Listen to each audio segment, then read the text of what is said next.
మాజీ రాజ్యసభ సభ్యుడు వైఎస్ఆర్ కాంగ్రెస్ పార్టీ మాజీ నేత విజయసాయి రెడ్డి తన రాజ్యసభ సభ్యత్వానికి వైఎస్ఆర్ కాంగ్రెస్ పార్టీకి రాజీనామా చేసినటువంటి విషయం మనందరికీ తెలిసిందే.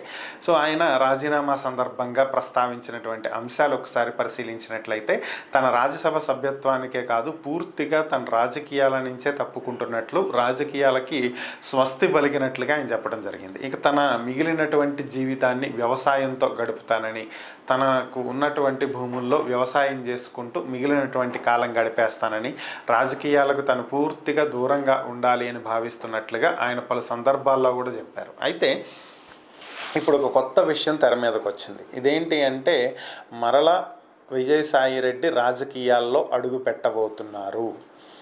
ఇదే ఒక కొత్త అంశం. మరి ఏ పార్టీలో అడుగు పెట్టబోతున్నారు?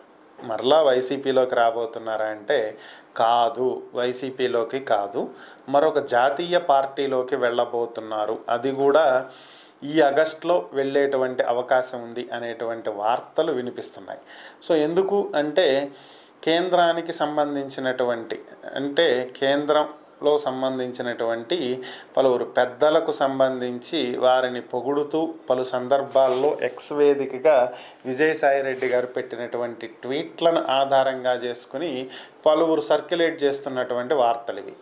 ఆయన ఒక జాతీయ పార్టీలోకి వెళ్ళబోతున్నారు, అన్నీ మాట్లాడుకుని అంతా సిద్ధం చేసుకున్నాకే వైసీపీకి రాజీనామా చేశారు అనేది మరి చెప్తున్నటువంటి ఒక వార్తలో ఒక సర్క్యులేషన్. మరి ఇందులో ఎంతవరకు వాస్తవాలు ఉన్నాయో తెలియాలి అంటే మనం కూడా ఆగస్టు వరకు వెయిట్ చేయాల్సిందే.